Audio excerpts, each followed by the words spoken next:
Hello दोस्तों, नमस्कार। स्वागत है एक बार फिर से आप सभी के अपने प्रिय चैनल पर। दोस्तों आपको बता दें जो अभी की सबसे बड़ी खबर आ रही है, जहां पर सरहद पर सैकड़ों मस्जिदों मदरसों का निर्माण कर रहा है पाकिस्तान। जी हां, आखिर क्या है पाकिस्तान का ये नया पैंतरा? जी हां दोस्तों, बहुत बड़ा खुलासा, बहुत बड़ी खबर आपको बताने वाले हम, ब्रेकिंग न्यूज। और इसी बीच आपको बताएंगे दोस्तों, जहां पर अब ओवैसी ने प्रधानमंत्री नरेंद्र मोदी जी पर हमला बोला है दोस्तों, और श्रीलंका से भारत को कंपेयर किया है। जी हां दोस्तों, बताएंगे ओवैसी ने क्या कहा है प्रधानमंत्री नरेंद्र मोदी जी को और एनएसए अजीत डोभाल को। जी हां दोस्तों, और साथ ही बताएंगे जहां चीन तो छोड़िए, दुबई, कतर और सऊदी जैसे मुस्लिम देशों ने भी नहीं मदद की पाकिस्तान की। बताएंगे दोस्तों क्या है ये बड़ी खबर, और साथ में आपको लेकर चलेंगे जहां पर योगी सरकार ने दोस्तों मदरसों को लेकर बहुत बड़ा फैसला ले लिया है दोस्तों। और साथ ही साथ आपको बताएंगे जहां पर क्या झारखंड में गिर जाएगी हेमंत सोरेन की सरकार। बताएंगे दोस्तों क्या है बड़ी खबर, तो आराम से बने रहेगा वीडियो के अंत तक। और अभी खबरों में आगे बढ़ने से पहले हम हमेशा की तरह मानते हैं कि मोदी जी है तो हर चीज मुमकिन है दोस्तों, हर चीज संभव है। और आपको भारतीय होने पर गर्व है तो इस वीडियो को अभी कर दीजिए लाइक, चैनल को कर दीजिए सब्सक्राइब, बेल आइकन दबाइए, साथ ही कमेंट बॉक्स में लिख दीजिएगा जय हिंद। जी हाँ दोस्तों, चलते हैं पहली और सबसे बड़ी खबर की तरफ, जहाँ पर आखिर सरहद पर सैकड़ों मस्जिदों मदरसों का निर्माण क्यों? जी हाँ, आखिर क्या है पाकिस्तान का नया पैंतरा? बता दें, नेपाल भारत के सीमाई क्षेत्रों में सैकड़ों की संख्या में नई नई मस्जिदें और मदरसे बन रहे हैं दोस्तों। सीमा पर हो रहे ये बदलाव भारत के साथ साथ नेपाल के अंदर भी देखे जा रहे हैं दोस्तों। सवाल ये है कि इन मस्जिदों और मदरसों के लिए कौन फंडिंग कर रहा है दोस्तों। सीमा पर बन रही मस्जिदों और मदरसों की फंडिंग को लेकर बहुत बड़ा खुलासा हुआ है। जी मीडिया के पास मौजूद एक्सक्लूसिव दस्तावेजों से खुलासा हुआ है दोस्तों कि भारत से सटे नेपाल के बॉर्डर इलाकों में पाकिस्तान, तुर्की और कतर जैसे देशों से करोड़ों रुपए की फंडिंग हो रही है। जी हां, भारत नेपाल सीमा के दोनों हिस्सों में फंडिंग का इस्तेमाल मदरसा, मस्जिद और धर्म परिवर्तन के लिए हो रहा है दोस्तों। सुरक्षा एजेंसियों की रिपोर्ट के मुताबिक महज 2 सालों के भीतर ही नेपाल में पाकिस्तान, तुर्की, कतर और दूसरे गल्फ देशों से 500 करोड़ रुपए की फंडिंग की जानकारी निकलकर सामने आई है। जी हां दोस्तों, सबसे बड़ी खबर, सुरक्षा एजेंसियों के मुताबिक सीमा पर जिहादी गतिविधियों में इजाफा देखा जा रहा है दोस्तों। पाकिस्तान की आईएसआई नेपाल से सटे भारत के इन इलाकों के जरिए आतंकियों को घुसपैठ कराने में लगी हुई है दोस्तों। पाकिस्तान से सटे भारत की सीमा पर कड़ी चौकसी के चलते आतंकियों के लिए सीमा पार करना आसान नहीं रहा। आए दिन आतंकी घुसपैठ की कोशिशों के दौरान सेना और बीएसएफ के हाथों मार गिराए जाते हैं। सुरक्षा एजेंसियों के मुताबिक लश्कर और जैश जैसे आतंकी संगठन नेपाल सीमा को अपना बेस बना रहे हैं। आतंकी उत्तर प्रदेश में आतंकी गतिविधियों को अंजाम दे सकते हैं। पिछले दिनों गोरखनाथ मंदिर पर भी ऐसे ही हम एक हमले की साजिश को सुरक्षा एजेंसियों ने नाकाम किया था। और ऐसे में दोस्तों बॉर्डर के इलाकों पर जिहादी गतिविधियों का बढ़ना दोस्तों भारत के लिए किसी बड़ी चेतावनी और किसी बड़े खतरे से कम नहीं है। जी हाँ दोस्तों, ऐसे में आखिर पाकिस्तान क्या चाहता है दोस्तों, कमेंट करके जरूर बताइएगा। भारत के बॉर्डर के इलाकों में दोस्तों इस प्रकार से सैकड़ों मस्जिदों और मदरसों का निर्माण आखिर क्यों पाकिस्तान कर रहा है दोस्तों? क्या लगता है आपको, क्या भारत को लेकर बहुत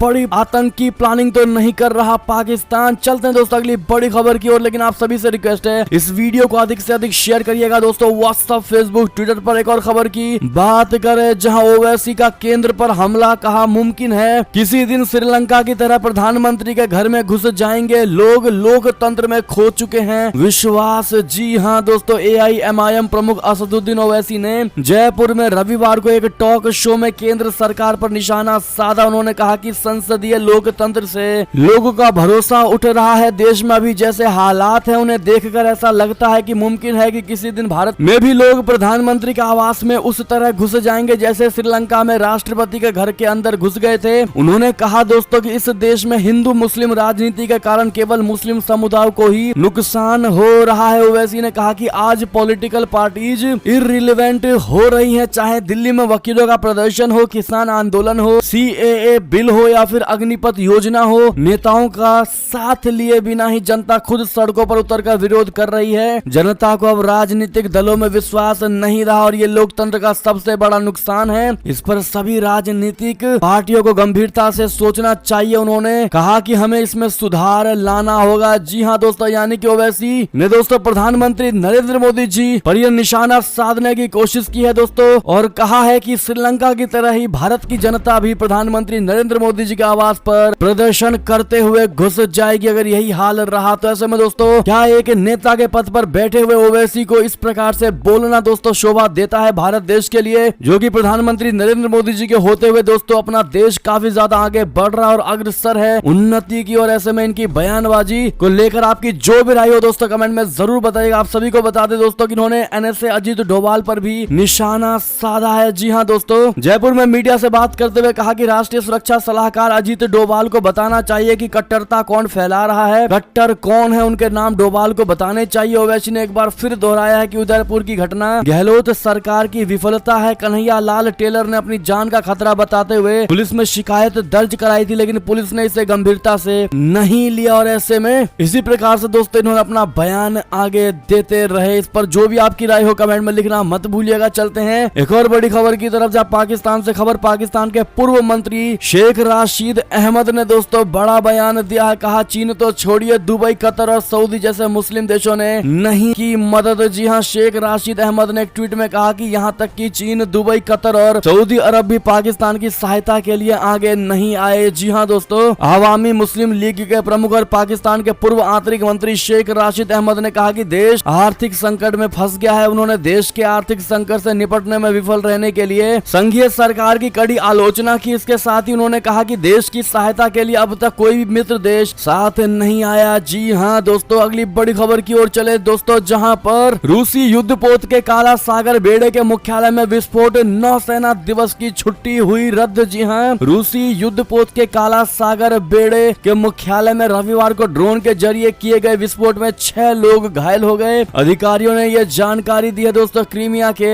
सेवस्तोपोल शहर स्थित मुख्यालय में विस्फोटक के बाद रूसी नौसेना दिवस अवकाश को रद्द कर दिया गया। रशिया ने 2014 में क्रीमिया पर आक्रमण कर उसे अपना हिस्सा बना लिया था। जी हाँ, काला सागर बेड़े की प्रेस सेवा ने कहा कि हमला ड्रोन से किया गया। सेवस्तोपोल के मेयर मिखाइल रजवोजाएव ने कहा है कि विस्फोट में 6 लोग घायल हो गए। ये जानकारी नहीं मिल पाई है कि ड्रोन ने कहां से उड़ान भरी थी। सेवस्तोपोल यूक्रेन के मुख्य भूभाग के दक्षिण में करीब 170 किलोमीटर की दूरी पर स्थित है। काला सागर के आसपास के ज्यादातर क्षेत्र पर रूसी सेना का नियंत्रण है। जी हां, आप सभी को बता दें कि यूक्रेन के अन्य हिस्सों में अभी भी युद्ध जारी है। जी हां दोस्तों, बढ़ते अगली खबर की ओर, जहां पर एससीओ में दिखी भारत की चमक। समापन कार्यक्रम में उज्बेकिस्तान बैंड ने इस हिंदी गाने से जीता सबका दिल। जी हां, रशिया, उज्बेकिस्तान और उसके आसपास के देशों से भारत के रिश्ते काफी पुराने समय से अच्छे रहे हैं। उन देशों में समय समय पर भारतीय संस्कृति की झलक भी दिखती रहती है। वहां भारतीय फिल्में और गाने भी पसंद किए जाते हैं। इन देशों में भारत की कितनी छाप है, इसकी बानगी ताशकंद में शंघाई सहयोग संगठन के 2 दिवसीय विदेश मंत्री सम्मेलन के समापन के दौरान नजर आई दोस्तों। दरअसल कार्यक्रम के अंत में उज्बेकिस्तान के एक ग्रुप ने मशहूर बॉलीवुड गीत गाकर सभी का दिल जीत लिया। विदेश मंत्री एस जयशंकर ने इस परफॉर्मेंस का वीडियो ट्विटर पर भी शेयर किया। जी हां दोस्तों, उन्होंने शेयर करते हुए वीडियो तो लिखा है कि एससीओ ताशकंद से एक और रिमाइंडर की आखिर मध्य एशिया हमारी विस्तारित पड़ोसी क्यों है। 45 सेकंड के इस वीडियो में उज्बेकिस्तान का एक बैंड 1992 की प्रसिद्ध बॉलीवुड फिल्म संगम का टाइटल ट्रैक बोल राधा बोल गाते हुए दिखाई दे रहा है। कलाकार पूरा गाना जिस अंदाज में गाते हैं वो हर किसी का दिल जीत लेता है। ऐसे में दोस्तों भारत के लिए बड़े ही गर्व की बात है दोस्तों, जहां पर भारत को खुश करने के लिए दोस्तों, साथ में भारत के साथ अच्छे संबंधों को दिखाने के लिए भारत के लिए प्रोग्राम पेश किया जाता है। साथ ही आपको बता दें दोस्तों, जो बड़ी खबर है, एससीओ से इतर उपयोगी रही जयशंकर की रूसी विदेश मंत्री लावरोव से हुई वार्ता। जी हां, एससीओ विदेश मंत्री एस जयशंकर ने शंघाई सहयोग संगठन की विदेश मंत्रियों की परिषद से इतर ताशकंद में रूसी विदेश मंत्री सर्गेई लावरोव से मुलाकात की। उन्होंने ट्वीट किया, एससीओ में विदेश मंत्रियों की सभा के बाद ताशकंद से प्रस्थान, लावरोव से बातचीत काफी उपयोगी रही। जी हां दोस्तों, रूसी विदेश मंत्री सर्गेई लावरोव के साथ जयशंकर की मुलाकात में 28 जुलाई को कई सामयिक मुद्दों पर बातचीत हुई। रशिया के दूत डेनिस अलीपोव ने कहा कि यूक्रेन संघर्ष की शुरुआत के बाद व्यापार में कुछ कठिनाइयां थी, लेकिन उन बाधाओं में से अधिकांश को पार कर लिया गया है। अगली बड़ी खबर की बात करें दोस्तों, जहां बांग्लादेश में मैत्री बिजली परियोजना का उद्घाटन करेंगे प्रधानमंत्री नरेंद्र मोदी जी और शेख हसीना। जी हां दोस्तों, भारत के प्रधानमंत्री नरेंद्र मोदी जी और बांग्लादेश की पीएम शेख हसीना संयुक्त रूप से 1320 मेगावाट मैत्री सुपर थर्मल पावर स्टेशन का उद्घाटन कर सकती हैं। है। इससे पहले प्रधानमंत्री शेख हसीना का अपने भारतीय समकक्ष नरेंद्र मोदी जी के निमंत्रण पर द्विपक्षीय यात्रा के लिए सितंबर की शुरुआत में भारत आने की संभावना है। कोयले से चलने वाला संयंत्र Bangladesh India friendship power company limited Bharat के एनटीपीसी और बांग्लादेश पावर डेवलपमेंट बोर्ड के बीच 50-50 साझेदारी का संयुक्त उद्यम है। ये बांग्लादेश के सबसे बड़े बिजली संयंत्र के रूप में जाना जाता है। दोस्तों ये परियोजना $1.5 अरब की है। अगली बड़ी खबर की बात करें दोस्तों, जहां पर क्या चीन से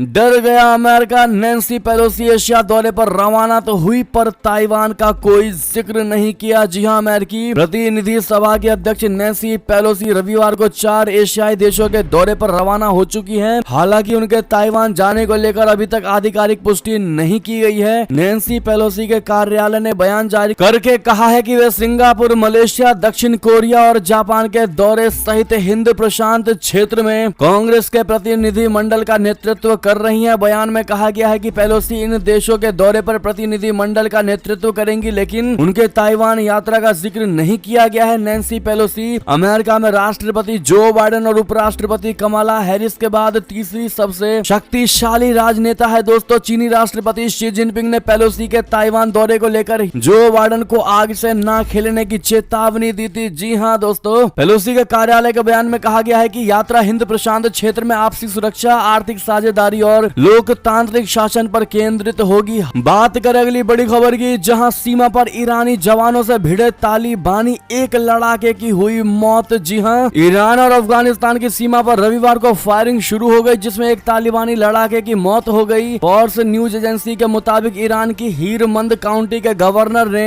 इस झड़प की पुष्टि की है। उन्होंने ये भी कहा है कि झड़प के बाद मामला शांत हो गया है। रिपोर्ट्स के मुताबिक सीमा पर ईरान की तरफ से यह हिंसक झड़प हुई थी। जी हां दोस्तों, ईरान की तरफ से कहा गया है कि तालिबान ने सीमा का उल्लंघन करने की कोशिश की थी। इसके बाद ईरानी जवानों ने भी जवाब दिया। ईरान की तरफ से किसी की मौत नहीं हुई है। ईरान की तासनीम न्यूज एजेंसी के मुताबिक तालिबानी लड़ाकों ने कुछ घरों पर फायरिंग की थी। इसके बाद दूसरी तरफ से भी फायरिंग शुरू हो गई। जी हां दोस्तों, अगली खबर की बात करें, जहां पर चीन ने श्रीलंका और पाकिस्तान को कर्ज के जाल में कैसे फंसाया, सदाबहार दोस्त बनकर ऐसे दिया धोखा। जी हां, श्रीलंका के दिवालिया होने के बाद पाकिस्तान भी तेजी से आर्थिक संकट में फंसता जा रहा है। दोस्तों पाकिस्तान का विदेशी मुद्रा भंडार रिकॉर्ड निचले स्तर पर है। इस कारण अंतर्राष्ट्रीय मुद्रा कोष ने भी पाकिस्तान को राहत पैकेज देने से पहले कड़ी शर्तों की बौछार कर दी। इन दोनों देशों की खराब आर्थिक सेहत के पीछे इनका सदाबहार दोस्त चीन का हाथ है। पिछले कई साल से दुनिया भर के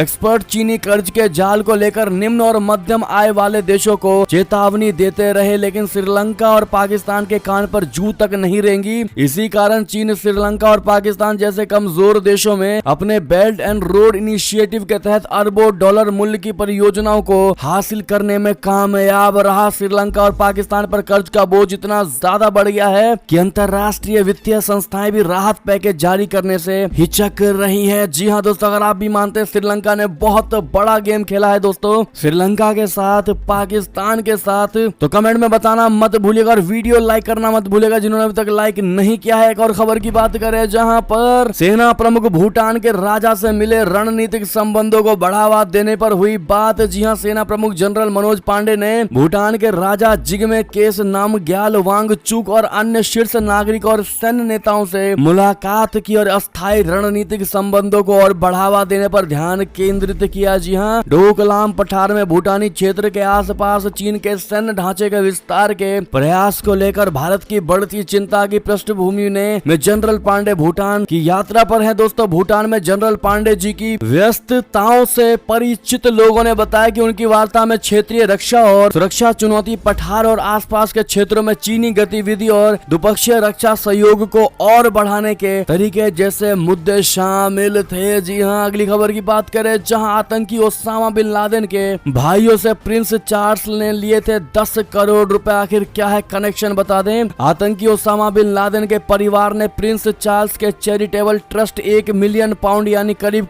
0.64 करोड़ रुपए डोनेट किए थे। दोस्तों द संडे टाइम्स की रिपोर्ट के मुताबिक ये रकम बिन लादेन के 2 सौतेले भाइयों ने दी थी। प्रिंस चार्ल्स ने बकर बिन लादेन और शफीक से ये दान स्वीकार किया था। इस रिपोर्ट के बाहर आने के बाद प्रिंस चार्ल्स चैरिटी ऑर्गेनाइजेशन पर सवाल खड़े होने लगे लगे हैं। रिपोर्ट के मुताबिक प्रिंस चार्ल्स ने ये राशि बकर से लंदन के क्लेरेंस हाउस में ली। उन्होंने खुद बकर से मुलाकात की थी। 2013 में प्रिंस चार्ल्स ने एक सूटकेस में ये पूरी रकम लिया था। जी हाँ दोस्तों, ऐसे में ये अब घेरे में आ चुके हैं। एक और खबर की बात करें जहां पर दोबारा कोरोना की चपेट में आए जो बाइडन। 3 दिन पहले ही रिपोर्ट आई थी नेगेटिव। बता दें अमेरिका के राष्ट्रपति जो बाइडन शनिवार को एक बार फिर कोविड-19 से संक्रमित पाए गए हैं। महज 3 दिन पहले ही कोरोना वायरस संक्रमण से मुक्त होने के बाद उनका कड़ा आइसोलेशन समाप्त हो गया था। एंटीवायरल दवा से इलाज के बाद जो बाइडन में संक्रमण का फिर से उभरना एक दुर्लभ मामला माना जा रहा है। व्हाइट हाउस के चिकित्सक डॉक्टर केविन ओ कोनोर ने एक पत्र में कहा है कि जो बाइडन में इस बार कोई भी लक्षण नहीं उभरे हैं और वो एक अच्छा फील कर रहे हैं। रोग नियंत्रण एवं रोकथाम केंद्र के दिशा निर्देशों के अनुसार जो बाइडन एक बार फिर कम से कम 5 दिनों के लिए आइसोलेशन में रहेंगे। अगली बड़ी खबर की बात करें दोस्तों, जहां हिंद महासागर में जाकर गिरा चीन का अनियंत्रित रॉकेट। अमेरिका ने दी हिदायत। बता दें पिछले कई दिनों से अंतरिक्ष वैज्ञानिकों के लिए अजूबा बना चीन का अनियंत्रित रॉकेट आखिरकार हिंद महासागर में जाकर गिर ही गया। गनीमत इस बात की रही कि चीन का रॉकेट जमीन के किसी आबादी वाले हिस्से में नहीं बल्कि हिंद महासागर में गिरा। इस कारण जान माल का नुकसान नहीं हुआ। अमेरिकी एजेंसी ने बताया कि शनिवार को भारत के दक्षिण की ओर स्थित हिंद महासागर में चीनी रॉकेट जा गिरा है। एजेंसी की तरफ से चीन को हिदायत भी दी गई है। जी हाँ दोस्तों, साथ ही आपको बता दें जहां पर मंकी पॉक्स ने इस देश में मचाया कहर, लगातार 2 मरीजों की मौत। जी हाँ, दुनिया भर में जहां मंकी पॉक्स के लगातार मामले बढ़ते जा रहे हैं तो वहीं मौतों का आंकड़ा भी दिनों दिन बढ़ रहा है। दोस्तों दुनिया भर में अब तक मंकी पॉक्स के 21,000 से ज्यादा मामले सामने आ चुके हैं। अफ्रीका में अब तक इस संक्रमण से 75 मौतें हो चुकी हैं। तो वहीं ताजा रिपोर्ट के अनुसार स्पेन एक और शख्स की इस वायरस से मौत हो गई और अब तक यहाँ 2 लोग संक्रमण से जान गंवा चुके हैं। जी हाँ दोस्तों,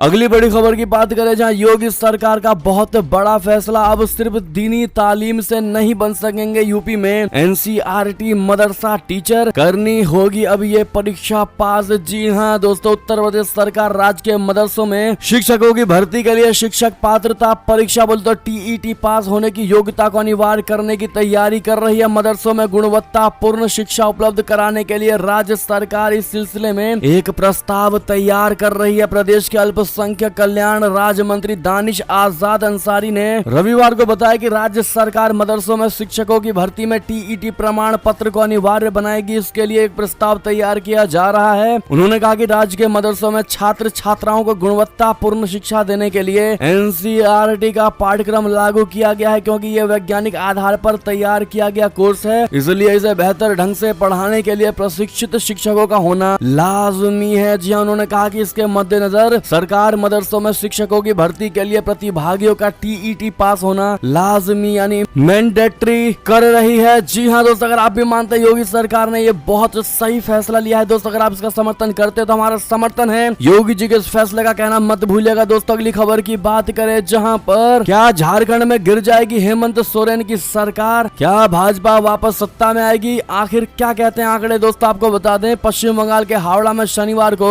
पुलिस ने झारखंड के 3 कांग्रेस विधायक को पकड़ा। इनके पास से 48 लाख रुपए बरामद हुए। इसके बाद सियासी गलियारे में तूफान आ गया है। कांग्रेस ने आरोप लगाया है कि ये भाजपा का ऑपरेशन लोटस का एक हिस्सा था, जिसकी समय से पहले ही पोल खुल गई। झारखंड कांग्रेस के अधिकारी कार्यकारी अध्यक्ष बंधु तिर्की ने यहाँ तक कह दिया है कि भाजपा लंबे अरसे से हेमंत सोरेन सरकार को गिराने का प्रयास कर रही है। जी हाँ दोस्तों, ऐसे में सवाल ये उठता है दोस्तों कि क्या सच में गिर जाएगी हेमंत सोरेन की सरकार। तो आपको बता दे दोस्तों, अगर माना जाए कि वाकई में भाजपा सरकार बनाने की कोशिश कर रही है तो उसे बहुमत का आंकड़ा छूने के लिए 11 और विधायकों की जरूरत पड़ेगी। और यही नहीं, कांग्रेस और झारखंड मुक्ति मोर्चा के गठबंधन से भी आगे निकलना पड़ेगा। ये 2 स्थिति में ही बीजेपी सरकार बना सकती है। दोस्तों क्या लगता है आपको, कमेंट करके जरूर बताइएगा। अगली खबर की बात करें जहां पर संजय रावत के घर से ईडी ने 11.5 लाख रुपए किए बरामद, कस्टडी पर वकील ने दिया ऐसा बयान। जी हां दोस्तों, संजय रावत के आवास से पात्रा चौल घोटाला मामले में ईडी ने 11.5 लाख रुपए की नकदी जब्त की है। ईडी ने शिवसेना सांसद संजय रावत के आवास पर रविवार को छापेमारी की। संजय रावत की कस्टडी पर वकील ने कहा है कि उन्हें हिरासत में नहीं लिया गया है। संजय रावत के वकील विक्रांत सब ने बताया है दोस्तों कि ईडी ने आज सुबह संजय रावत को नया समन दिया है। उसी आधार पर संजय राउत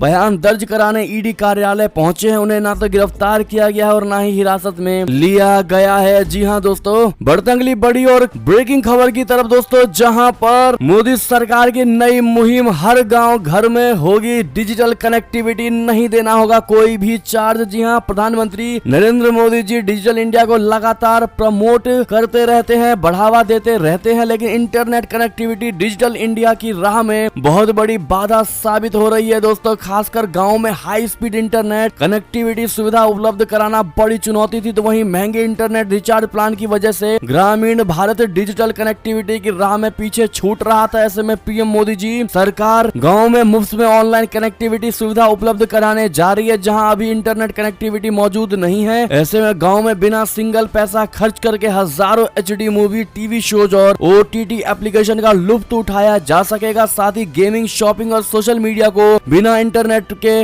मुफ्त में ऑनलाइन इस्तेमाल कर पाएंगे। जी हाँ, 6 लाख गाँव को मिलेगा मुफ्त में डिजिटल सर्विस का एक्सेस। जी हाँ दोस्तों, ऐसे में अगले लोकसभा चुनाव में दोस्तों आप किसको विजयी होते हुए देखना चाहेंगे और कौन होना चाहिए आपका अगला प्रधानमंत्री? क्या प्रधानमंत्री नरेंद्र मोदी जी ही आगे भी बनेंगे प्रधानमंत्री? क्या कहते हैं आप लोग दोस्तों, कमेंट करके जरूर बताइएगा। चलते हैं बड़ी खबर की ओर, जहां इस राज्य में लोग हो जाएं अलर्ट, 2 दिन तक भारी बारिश के आसार। जी हाँ, दिल्ली एनसीआर में बारिश का लुका छुपी का खेल जारी है। यहाँ शुक्रवार शाम से ही रुक रुक कर हो रही बारिश का सिलसिला जारी है। देश के अधिकतर हिस्सों में मॉनसून की बारिश देखने को मिल रही है दोस्तों। मैदान से लेकर पहाड़ी इलाकों तक बारिश की गतिविधियां देखने को मिल रही है। और इसी बीच मौसम विभाग ने उत्तराखंड में अगले 4 दिनों तक भारी बारिश का पूर्वानुमान लगाया है। मौसम विभाग ने उत्तराखंड के लिए ऑरेंज अलर्ट जारी कर दिया है। जी हाँ दोस्तों, अंतिम खबर की बात करें, जहां भारत ने पाकिस्तान को 8 विकेट से रौंदा। स्मृति मंधाना ने खेली तूफानी पारी। जी हाँ, कॉमनवेल्थ गेम्स 2022 के ग्रुप ए मुकाबले में भारत ने पाकिस्तान को 8 विकेट से रौंद कर टूर्नामेंट की पहली जीत दर्ज की। बारिश से बाधित मुकाबले में पाकिस्तान ने पहले बल्लेबाजी करते हुए भारत के सामने जीत के लिए 18 ओवर में 100 रनों का लक्ष्य रखा था। स्मृति मंधाना की तूफानी अर्धशतकीय पारी के दम पर भारत ने इस स्कोर को 11.4 ओवर में ही हासिल कर लिया। भारत की ये ग्रुप ए में पहली जीत है, तो वहीं पाकिस्तान लगातार दूसरा मैच हारकर बाहर हो चुकी है। समय दोस्तों, इंडिया की टीम को नेक्स्ट मैच के लिए ऑल द बेस्ट कहना मत भूलिएगा। और इसी बीच ये अब तक की सारी बड़ी खबरें दोस्तों, आपको हमारी खबर कैसी लगी? आशा करता हूँ बहुत अच्छी लगी होगी। अगर थोड़ी भी अच्छी लगी है दोस्तों, तो इस वीडियो को अभी अपने भाई बंधुओं में व्हाट्सएप, फेसबुक, ट्विटर के जरिए पूरे भारत में शेयर करना बिल्कुल मत भूलिएगा दोस्तों। और अभी कर दीजिए इस वीडियो को लाइक, चैनल को कर दीजिए सब्सक्राइब, बेल आइकन दबाइए, साथ ही कमेंट बॉक्स में लिख दीजिएगा जय हिंद जय भारत दोस्तों। तो मिलते हैं आप अगली बड़ी खबर में, तब तक के लिए आप सभी का बहुत बहुत धन्यवाद। जय हिंद जय भारत, जय श्री राम, वंदे मातरम, हर हर महादेव।